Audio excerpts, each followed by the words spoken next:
2026 தேர்தல் முடிவுகள் ஒரு பெரிய எதிர்பார்ப்பை உருவாக்கியிருக்கு இல்லையா? ஆரம்ப கட்ட நிலவரங்கள பார்த்தீங்கன்னா, எந்த ஒரு கட்சிக்கும் முழுமையான மெஜாரிட்டி கிடைக்காத மாதிரி ஒரு பரபரப்பான சூழல் உருவாகி வந்துட்டு வருது. இப்படி ஒரு இழுபறி நிலைமை வந்தா அடுத்த அரசாங்கம் எப்படி அமையும்? இத ரொம்ப தெளிவா புரிஞ்சுக்க நாம 2006ல நடந்த தமிழ்நாடு சட்டமன்ற தேர்தல ஒரு கேஸ் ஸ்டடியா எடுத்துக்க போறோம். தற்போதைய ட்ரெண்ட மனசுல வச்சுக்கிட்டு இந்த சிறுபான்மை அரசுகள் எப்படி எக்ஸாக்ட்டா செயல்படுதுன்னு இன்னைக்கு முழுமையா அலசலாம். உங்களுக்கே தெரியும் 2026 தேர்தல் களம் ஒரு கடுமையான மும்முனை போட்டியா மாறியிருக்கு.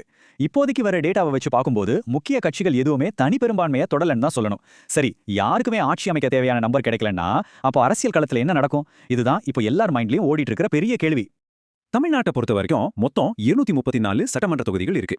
இதுல ஒரு நிலையான அரசாங்கத்தை அமைக்க தேவையான அந்த மேஜிக் நம்பர் என்ன? கரெக்ட், 118.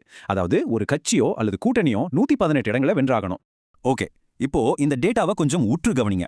2026 ஆரம்பகட்ட முன்னிலை நிலவரங்களின்படி தமிழக வெற்றிக் கழகம் 110 இடங்கள்ல முன்னிலையில இருக்காங்க. கிட்டத்தட்ட நெருங்கிட்டாங்க, ஆனா இன்னும் தொடல. அடுத்து அதிமுக 57, திமுக 49. இந்த நம்பர்ஸை வச்சு பாருங்க, யாருமே அந்த 118ன்ற இலக்கை எட்டல.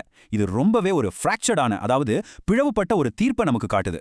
சோ இன்னைக்கு நாம என்ன பார்க்க போறோம்னா, முதல்ல இழுபறி சட்டமன்றம்னா என்ன, இது போன்ற சூழல்ல ஆளுநருக்கான அரசியலமைப்பு விதிகள் என்ன சொல்லுதுன்னு பார்க்கலாம். அப்புறம் 2006 ஒரு முன்னுதாரணமா வச்சு சிறுபான்மை அரசுகள் எப்படி செயல்படுது, நம்பிக்கை வாக்கெடுப்பு எவ்வளவு முக்கியம்னு வரிசையா பார்த்திடலாம். விஷயத்துக்கு வருவோம். இந்த இழுபறி சட்டமன்றம், அதாவது ஹங் அசம்பிளினா என்ன? ஒரு தெளிவான வின்னர் இல்லாதப்போ என்ன பிரச்சனை வருதுன்னு பார்ப்போம். சிம்பிளா சொல்லணும்னா, வாக்குப்பதிவு முடிஞ்சு ரிசல்ட் வரும்போது எந்த ஒரு தனி கட்சியோ இல்ல முன்கூட்டியே அமைக்கப்பட்ட கூட்டணியோ அந்த 118 இடங்களை தொடலன்னா அதுக்கு பேர் தான் இழுபறி சட்டமன்றம். இந்த மாதிரி நேரத்துல அரசியல் களம் வாக்குச்சாவடியிலிருந்து அப்படியே தீவிரமான கூட்டணி பேச்சுவார்த்தைகளுக்கும் பேரங்களுக்கும் ஷிஃப்ட் ஆயிடும். இப்போ அடுத்த கேள்வி, இது எப்படி தொடரும்?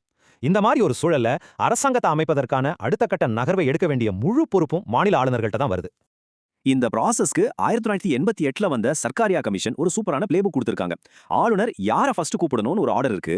முதலாவதா மெஜாரிட்டி இருக்கிற தேர்தலுக்கு முந்தைய கூட்டணியை கூப்பிடணும். அப்படி யாரும் இல்லையா, அடுத்து அதிக இடங்களை வென்ற தனிப்பெரும் கட்சி, மூன்றாவதா எலெக்ஷனுக்கு அப்புறம் உருவான கூட்டணி, அப்புறம் ஃபைனலா வெளியிலிருந்து ஆதரவு வாங்குற தேர்தலுக்கு பிந்திய கூட்டணி. இந்த ஆர்டர்ல தான் கூப்பிடணும்.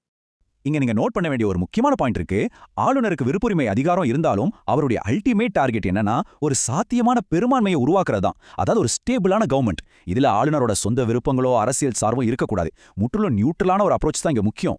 சரி, இந்த ரூல்ஸ் எல்லாம் பிராக்டிக்கலா எப்படி ஒர்க் ஆகுதுன்னு பார்க்க நாம அப்படியே 2006 தமிழ்நாடு தேர்தலுக்கு போவோம். இது ஒரு பெர்ஃபெக்ட் கேஸ் ஸ்டடி.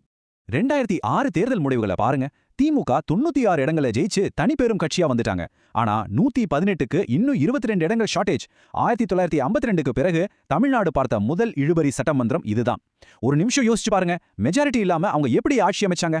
இங்கதான் சம ட்விஸ்ட். இந்த ஸ்லைட கவனிங்க. திமுக அந்த 22 இடங்கள் குறைய எப்படி பேலன்ஸ் பண்ணாங்கன்னு புரியும். காங்கிரஸ், பாமக மற்றும் இடதுசாரி கட்சிகள் கொடுத்த வெளியூர் ஆதரவு மூலமா திமுக 163 இடங்கள்னு ஒரு ஸ்ட்ராங்கான மெஜாரிட்டியை ரொம்ப ஈஸியா ப்ரூவ் பண்ணாங்க.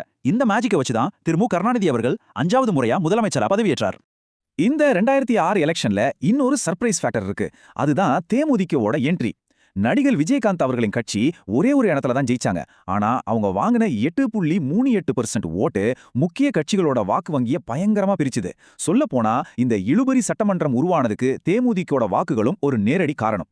இப்போ நாம எண்களை தாண்டி பிராக்டிக்கல் அரசியலுக்கு வருவோம். ஒரு முழுமையான மெஜாரிட்டி இல்லாதப்போ ஒரு அரசாங்கத்தை எப்படி ரன் பண்றாங்க? அதோட டைனாமிக்ஸ் எப்படி இருக்கும்? ஃபர்ஸ்ட், கூட்டணி அரசுக்கும் சிறுபான்மை அரசுக்கும் இருக்கிற ரொம்ப முக்கியமான வித்தியாசத்தை நம்ம புரிஞ்சுக்கணும். கூட்டணி அரசுல கூட இருக்கிற கட்சிகளுக்கு மினிஸ்டர் போஸ்டிங் கொடுப்பாங்க. ஆனா 2006ல திமுக அமைத்தது ஒரு சிறுபான்மை அரசு. ஏன்னா திமுக மட்டும்தான் அமைச்சரவையில இருந்தாங்க. காங்கிரஸ், இடதுசாரிகள்லாம் அமைச்சரவையில சேராம வெளியிலிருந்து ஆதரவு மட்டும்தான் கொடுத்தாங்க. ஆனா இது ஒரு பெரிய ரிஸ்க் இருக்கு. ஒரு சிறுபான்மை அரசு நடத்துறது கத்தி மேல நடக்கிற மாதிரி. எந்த ஒரு சட்டம் கொண்டு வரணும்னாலும் தோழமை கட்சிகள் கிட்ட தொடர்ச்சியா பேச்சுவார்த்தை நடத்தணும். இதனால பல முடிவுகள் தாமதமாகலாம். சின்ன கட்சிகளுக்கு பவர் ரொம்ப அதிகமாயிடும். முக்கியமா எப்போ வேணாலும் ஆதரவை வாபஸ் வாங்கிடுவாங்களோன்ற ஒரு பிரஷர் இருக்கே இருக்கும்.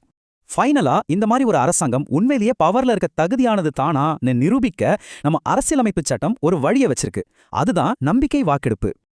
இந்த விஷயத்துல சுப்ரீம் கோர்ட் 1994 எஸ்.ஆர். பொம்மை கேஸ்ல ஒரு லேண்ட்மார்க் ஜட்மெண்ட் கொடுத்திருக்காங்க. ஒரு அரசாங்கத்துக்கு மெஜாரிட்டி இருக்கா இல்லையான்னு ஆளுநர் அவருடைய தனிப்பட்ட அபிப்பிராயத்தை வச்சு முடிவெடுக்க கூடாது. அதை நிரூபிக்க வேண்டிய ஒரே இடம் சட்டமன்றம் தான் ரொம்ப ஆணித்தரமா சொல்லிட்டாங்க. சோ ஆளுநரால் பதவியேற்ற பிறகு புதிய அரசாங்கம் சட்டமன்றத்துல இந்த நம்பிக்கை வாக்கெடுப்பை எதிர்கொண்டாகணும். அதாவது ஃப்ளோர் டெஸ்ட். தங்களுக்கு தேவையான எம்எல்ஏக்களின் சப்போர்ட் இருக்குன்னு வெளிப்படையா ஓட்டு போட்டு அவங்க நிரூபிக்கணும். இதுதான் அந்த அரசாங்கத்தோட அதிகாரப்பூர்வமான தன்மையை உறுதி செய்யும். ஒருவேளை அந்த ஃப்ளோர் டெஸ்ட்ல ஃபெயில் ஆகிட்டா பெரும்பான்மையை நிரூபிக்க முடியலன்னா என்ன நடக்கும்? ரொம்ப சிம்பிள். வேற எந்த கட்சியாலும் மெஜாரிட்டியை ப்ரூவ் பண்ண முடியலன்னா ஆர்டிகல் 356 கீழ் குடியரசுத் தலைவர் ஆட்சி அமல்படுத்தப்படும். அதைத் தொடர்ந்து ஃப்ரெஷ்ஷா புது எலெக்ஷன் தான். இப்போ 2006 பாடங்களை வச்சு 2026 தேர்தல் களத்தை கொஞ்சம் பாருங்க.